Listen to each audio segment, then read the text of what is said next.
Do you know how your words and actions could actually be demotivating your teens? I see it all the time when I coach unmotivated teens. Their parents desperately want to help their teens, but their teens end up becoming more unmotivated.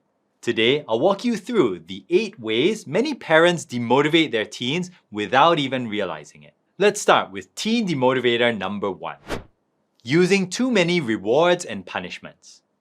Do you reward your teens with more screen time or money or anything else they like? Or maybe you remove certain privileges when your teens fall short of a goal? This strategy may work at first, but in the long run, it's a trap. The $10 you gave your teen last month for getting an A on the history test suddenly isn't enough this month to keep him motivated. Or if you rewarded your teen's good behavior last week by buying her a new phone, she may realize that she doesn't really want anything else badly. So now you can't even find a suitable reward to motivate her. Punishments work in a similar way. The more you use punishments, the more negative emotional associations your teens will have with the task they're supposed to do. Rewards and punishments can destroy your teens' motivation for things they could actually enjoy doing. Research conducted by Maria Wong and Margareta Thompson shows that giving students rewards has a negative impact on intrinsic motivation. In the long term, it also has a negative impact on academic achievement. So as much as you can, avoid using rewards and punishments with your teens. I'm Daniel Wong, and I specialize in helping teens to become successful and happy. Let's move on to teen demotivator number 2. Focusing too much on academics. Many of the teens I work with tell me that their parents think grades are what matter most. It's true that grades do affect your teens' future prospects. But when you focus too much on grades, your teens can feel devalued because it seems as if you're not concerned about the other aspects of their lives. Over time, their motivation will decrease and their love of learning will slowly disappear. So be sure to express an interest in your teens' hobbies, games, social life, etc. And recognize the importance of downtime for your teens so they can relax and reflect. Teen demotivator number 3. Micromanaging your teens. Do you often remind your teens about upcoming tests? Or do you frequently check that they've completed their homework? Nobody likes to be micromanaged. Not employees and not teens. If you micromanage your teens, they'll become annoyed and resentful.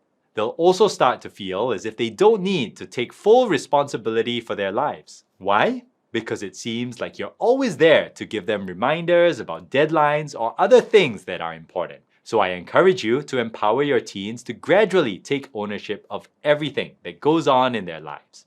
After all, the approach that works with teens is when you do more coaching and less controlling. Let your teens know that you're there for them if they need support, but make it clear that you'll be handing over the reins to them step by step. And remember that letting your teens experience the natural consequences of their choices helps them to mature into independent, well-adjusted adults. Teen demotivator number 4. Failing to create a family culture of learning. Do you model a love of learning for your teens? When was the last time you took a class, tried playing a new musical instrument, or attended a workshop? I'm sure you're busy, and it probably feels like you don't have time to do these types of things. I'm a parent too, so I can relate. But it's no secret that our children are influenced by what we do more than by what we say. If you want your teens to be lifelong learners, they need to see the value of education beyond grades and diplomas. That's why the family culture you create has a huge impact on your teens' mindset. They're much more likely to be motivated to learn when they see how much you enjoy acquiring new skills and knowledge. If you're finding these tips useful so far, please like this video. And please leave a quick comment to answer this question. What do you think is the main reason your teen sometimes lacks motivation? Now let's talk about teen demotivator number 5. Setting rules without discussing them with your teens. Rules and limits are necessary for teens, but it's important to discuss those rules with your teens beforehand, as far as possible. How should you do this? Calmly talk about your concerns, stay open-minded, and listen to your teens' proposed solutions. They might just come up with some excellent ideas. In most situations, I encourage you not to simply lay down the law. because teens are far more likely to follow the rules when they feel heard and respected. Teen Demotivator number 6. Emphasizing achievement over contribution. Dr. Andrew Foligny's research describes how important it is for teenagers to have opportunities to contribute to their families, peers, schools, and communities. The research shows that doing things to benefit others leads to improved moods, lower stress levels, better overall health, and deeper social connections. If you find yourself talking more about grades and achievement than about contribution, this may be causing your teens to become less motivated.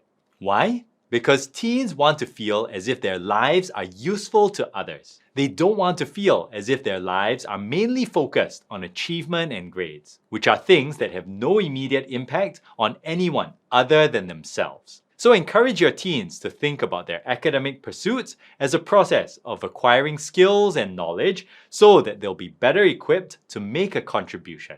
And if you also find ways to contribute to the community together as a family, that's even better. Teen Demotivator number 7. Failing to acknowledge your teen's progress.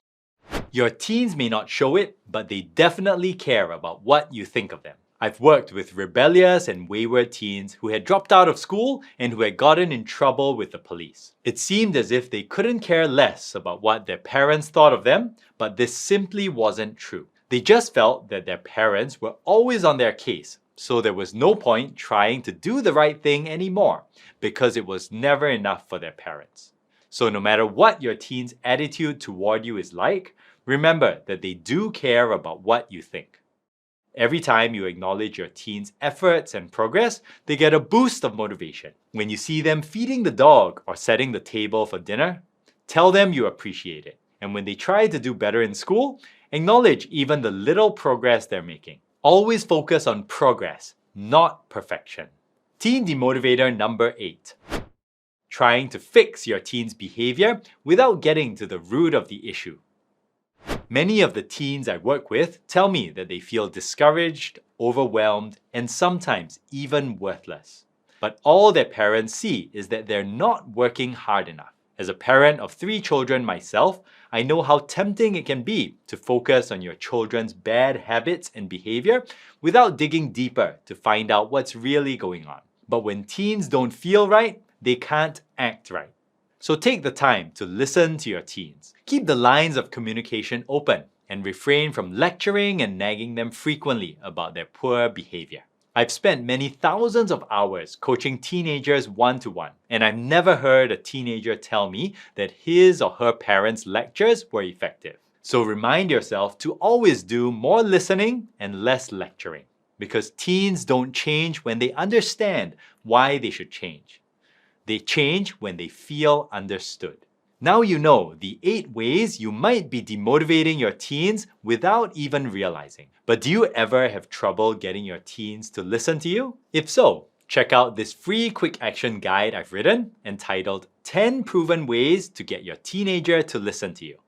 Visit daniel-wong.com/guide to download the guide for free. Make sure to put all the letters in lowercase. I've also included the download link in the description below. And please subscribe to my YouTube channel so you don't miss out on future videos. If you like this video, you'll also want to check out this other video I've created about the 4 things you should never say to your teens. You're probably saying at least a couple of these things to your teens, so watch this video next.